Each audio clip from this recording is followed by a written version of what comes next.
Hi, my name is Noma and I'm recording from Johannesburg, South Africa.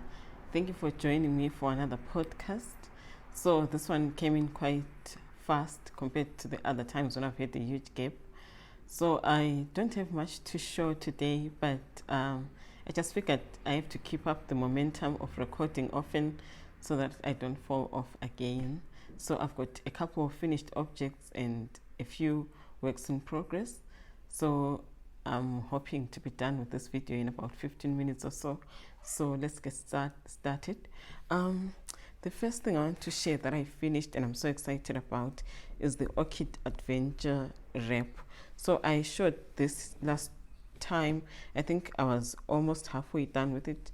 Okay, it's very large. Let me lift it up. Okay, this is the bottom. So it's got 12 colors and I made it using the Miss Lamotian's Advent set from 2020. It was called Orchidelirium. So it's a 12 mini skein set. So there are 12 colors here, as you can see. So it's a very easy to knit wrap, and I worked on this one sideways. So what that means is that the number of stitches that I cast on are going to determine the length of the wrap, and the number of pattern repeats or rows that I've worked determine the width of the wrap. So I'm yet to block it. I just finished it yesterday and I wanted to show it off before I block it. So it's right here. So it's around 75 inches long, I think.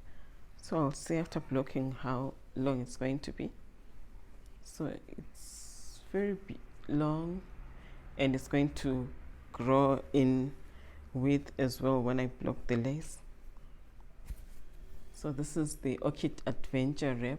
So this is worked in fingering weight yarn, but when I'm writing the pattern, I'm going to include a DK weight version and a worsted weight version, just so that anyone who wants to use a different weight can knit it. And I just wanted to reiterate what I said last week, that the wrap is not necessarily only for those that have signed up for Advent sets or something, but you can use your leftovers. It will be a great stash busting project, and you can also alternate maybe 2, 3 or 4 colors depending on what you want to do. You can actually play around with different colors or just do a different color for each pattern repeat. That will also be great. So it's not just limited to those that have got Advent sets, but you can just play around with anything that you've got, any colors that you've got. So let me just bring it closer so you can see the lace up close. So that's it over there, the Orchid Adventure wrap. And then my other finished object, because I've only got 2 items that are really done. I've got the daisy socks, so they are both done, and they are part of the Monday to Friday sock set. So the Monday to Friday sock set is going to be a set of 5 socks, and it's coming towards the end of this month. 3 of those socks are already being tested. Actually 2 have been tested, and the daisy socks are currently being tested. So just a recap, we've got the Motte socks. So the name Motte means foundation. So this was the first pair that I did, and it was in a solid color. So I thought the name was fitting because that's going to be the foundation pair of the whole set. This is knit in Kokon yarns, and it's in the fingering weight Merino, and the color is Cork. I'll also include all the color names in the description box. So this is the first pair, and the second pair that I did is the what's the name of this pair? This is the Sphesihle pair, and the name Sphesihle means beautiful gift. So when I was knitting this, I was thinking, oh, this will make a great gift when you have to give it to someone. So that's the name Sphesihle. So this is knit in the color Ice and Cork that I used for the Motte socks. And then the third pair, which I just finished early this week, the Palesa socks. So they're made up of daisies. So the name Palesa means flower. So that's why I called it that. So this one is currently being tested right now, and it's knit in 3 colors. The main color is called Night. It's a dark brown. I don't know whether it shows clearly on the screen.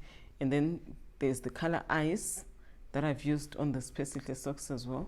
And then the flowers are made with the color gold. So I had a mini skein of this one. I didn't really need a full skein. So I had about 10 grams, and that was more than enough. I had some leftovers. So this is the name of the spray is Palesa. And the name Palesa, as I say, it means flower. So this has got flowers all over. And then I'm now working on the 4th pair. And these ones are called Lerato. The name Lerato means love, because I really, really love the sock. Like, really love it. So this one worked super fast. Remember, the last two were color work, and color work kind of takes a bit of some time. And I think I knit the sock in 1.5 days, and I really enjoyed the process. So this is Lerato, and it's also knitting the colors Ice and Cork.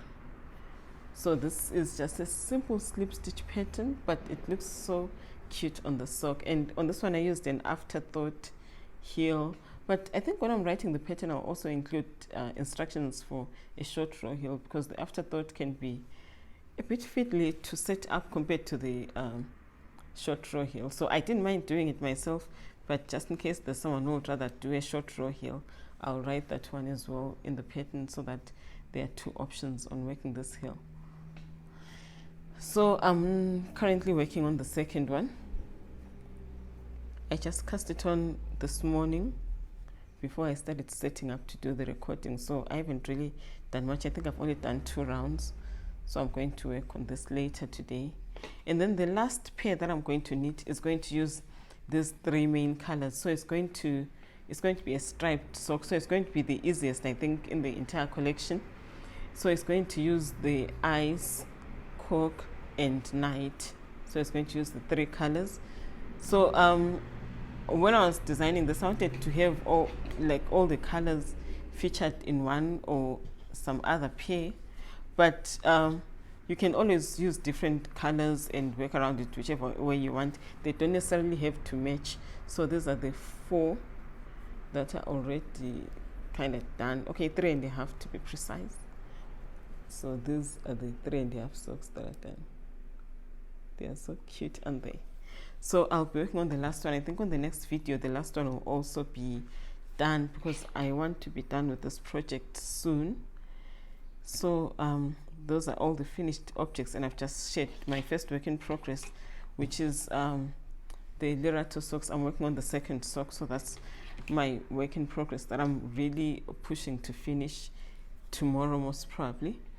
And then the other work in progress that I've got, I haven't really made much progress on those because I was focusing on the wrap and the socks. So I didn't do much. I didn't do anything. I think I need a few stitches of this one, because I'm about to finish the brim. It's going to be a folded brim. So I'm just left with a few centimeters to finish, but I just wanted to show the colors that I'll be using because I didn't show them last week. So the brim is worked with African Expressions Joy, and the color is number 1039. It's a nice pink. And then the colors that I'll be using on the head, there's this color that's still Joy 1001. It's an off-white. And then the light gray, that's 1057. So I'm going to be using this pattern here, this that I used on the Sphesihle socks. So it's going to be a Sphesihle hat. So that's the work in progress that I have. And the other one that I've got, I didn't do much on it as well. I think I just did a few rows, is the Londiwe Pullover. So I've just done a little bit of the body. I think the last time I recorded I was somewhere here, so I haven't really done much. I'm going to push through on this one this coming week. So this one is worked with Purl Soho, and the color is with flower. The yarn is Cashmere Merino Bloom. It's a very beautiful soft color, and it really works very well with a turtleneck. As you can see, this design is a turtleneck, and even though I'm wearing it very close to the skin, it's really nice and soft, and doesn't get scratchy or itchy. So I think if you can possibly get some very soft yarn for turtlenecks, it makes them so much easier to wear. So this is what I will be working, I've been working on. So the next thing that I would like to talk about is what I'm wearing today. So I'm wearing the linen vest. So I wasn't really creative with naming this one. I just called it the linen vest. So it's just a simple rectangle that's neat, and it's got sleeves and like opening for the sleeves, and it's grafted at the back. So it started from one end to the center and from the other hand to the center. I'll include some pictures to show how it looks in the back and the front as well. So I knit this, I think that was 2020, with Quince & Co Spiral, and the color is Juniper 201. So that's the name of the color there. I don't know whether you can see that. So it's a very light and very nice to wear vest, and since we are getting into summer here, I'm really enjoying wearing some of these items. So I've heard a lot of people talking about knitting with linen, but honestly I've worked with linen twice and I've enjoyed it. So I don't know if that's kind of weird, but I've really enjoyed it. So even though this is a fingering weight, I worked on this vest using 4.5mm needles, and it was so much fun to knit. I really enjoyed it. And so let me just explain this quickly. The reason why I grafted it in the center back is because of this scalloped edging that you get here when you're knitting the lace. So I noticed that if you cast on one end, you'll get the scalloped edge, but if you just do the bind off on the other edge, it's going to be straight. So I figured this won't look so neat if one edge is scalloped and the other end of the vest is straight. So I ended up doing the grafting in the center so that both edges can have this nice scallop. So that's what happened with this one, and that's how the construction works. So it's very quick and easy to knit, and it's light and airy, and I like the drapiness of the yarn. So I don't know if the fabric will still be very drapey if you use smaller needles on it, because here the needles that are written are US size 3, so I used size 7 instead. So I'm not sure how the fabric will look like on smaller needles, but I love the drape that you get on the larger needles. So this is what I'm wearing today. And then I also wanted to talk a bit about test knitting.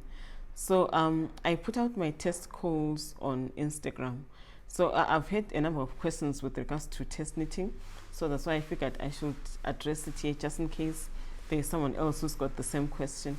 So I put out my test on Instagram, and anyone who's interested can respond via my DMs.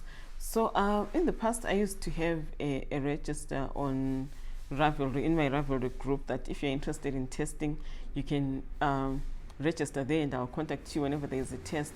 But I noticed that it wasn't very effective because people are not always available, and some people like testing socks, others prefer sweaters, and some people prefer shawls. So I didn't have categories in the testing registers, and sometimes someone might be busy dealing with a personal issue or having so many projects and they don't have the capacity to test. So whenever I would put out calls there, yes, some people would say they want to test, but there will be a lot of responses from people who are unavailable, which was also great. And then I realized that it wasn't very effective to put out test calls in that way, because I mean, you can't determine the availability of someone to test, but if I have them on my Instagram, at least whoever is available can contact me there, and it's a much quicker process, and I think it's easier for everyone. So when I put out a test on Instagram, it's a first come first serve situation. I don't wait until everybody has responded and then I pick testers. Whoever responds first, or if I'm looking for 10 testers, if I get 10 responses, then I close the test, and those people that came forward first are the ones that get to test. So there is no special selection process involved. It's a first come, first serve setup. And I really like it when I get people who are beginners, say for the socks to sock knitting, because the questions that they ask and the clarification that they request, I think ultimately results in a better pattern. So new sock knitters, for instance, or even new sweater knitters, depending on what's being tested, are always welcome. And I think that's all that I have to say about testing. So as long as the test call is still open, and I haven't put a message in my Instagram that the test is now closed, that means anyone who's available is free to sign up. And if you come forward and sign up, you're not going to be excluded. But of course, there have been 1 or 2 instances whereby I've gotten some messages in between and some names get lost somewhere, and that's a really genuine mistake. So if by any chance you've sent me your details and I've said I'll send you the pattern, if something happens and I forget, please come forward and let me know that I've forgotten to send it. To be purely a genuine mistake. And I think it's only happened once in the past 8 years I've been designing, so it's not something that happens often. But if by any chance that happens, just let me know. That means something went wrong, or maybe there were other messages in between and it got lost somewhere. So that's all about my test knitting. So I've also been swatching for upcoming projects. I spoke about them last episode. So I'll be working on 2 coats, and I'm almost set with the first one, but I'm really struggling with the second one because I'm still deciding whether I want to do a more relaxed and an easier fitting coat, or something with satin sleeves. But I'm a bit skeptical about my satin sleeves idea because I think it's not going to make the most comfortable coat. So with the other one that I'm going to do, it's knit with a worsted weight yarn from Purl Soho. The yarn is called Plenty, and the idea that I had was going to be some all over cables. And when I was swatching the yarn, I realized that it was very I don't know, it's almost like a bulky weight yarn. It's not exactly it is a worsted weight yarn, I suppose, but it's really thick. And I realized that if I do an all over cable design, it's going to be too bulky. So I had to change my idea, and the one that I'm going to work on is going to be very minimalistic, but will have like very few cables. But I'm really loving it, so I'll be sharing that on the next episode because I'm almost done writing the pattern. So it's going to have drop sleeves and a much easier fit, but the smallest size is going to be a 32-inch, and the largest is probably going to be 68 or 72. I'll see when I'm working on it. So what I didn't want was to make a more to make a design that's going to sort of like force everyone to work with a more positive ease, because I don't generally like too much positive ease because I'm quite short. I think I'm around 1.62 meters, so I'm not really comfortable with very loose fitting garments. So that's why I'm going to start with a 32-inch size, so that even if someone who wears 28 or 30 inches can still have even a closer fitting garment if they want to. So that's the size that I'm going to start with. So it's going to have 10 or 11 sizes.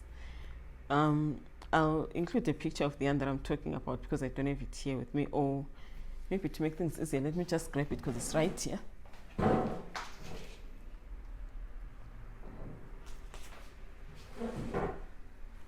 Okay, so this is the yarn that I'm talking about. It's called Plenty.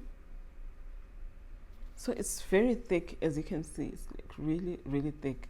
It's thicker than the Aran weight that I'm going to use for the other design. So I'm done with that one and setting it up. So I just have to finish writing the pattern and then I start working on it soon. So I'll talk about substitutes for this yarn next week because it's a bit pricey. I think it's around $30 a skein, and I'll just look through and talk about the substitutes. Here in South Africa, I've got some ideas already because I've worked with most of the South African yarns. So I'll look for the international options so that everybody's got an option that is less expensive to work with. So this is going to be a coat, like cardigan. I don't know which one you prefer to call it, but the color that I'll be using is ash gray. So I'll be sharing this one in the coming week, and I'll also be working on a one skein shawl. So with that one, I am still deciding, but I want something that's very simple, so I'll also share that as well. And I'm really excited about it because I haven't done a one skein shawl in a while. I've got 4 in my collection, so this is going to be the 5th one. And then I think that's all with the upcoming projects. There's 2 coats and a shawl, and then I also have to finish the Sphesihle hat and the socks that I'm working on. So it's going to be a busy week or 2. So I might be recording the next video in 2 weeks time, or even next week if I make some progress on what I'm doing. So that's just about it. Last thing, please don't forget to subscribe to my newsletter. That's where you get the most specials for my new releases.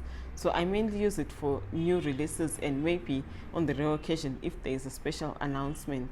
So if I'm putting out a pattern and it's got a 10% general discount that I have for everyone, that means subscribers get 20%, and for garments you can easily get up to 40% off on new releases. So if you're interested in that, please sign up for this newsletter. I'll include the link in the description below as well. So I think that's all that I had to share for today. Thank you so much for joining me. I'll see you soon. Bye bye.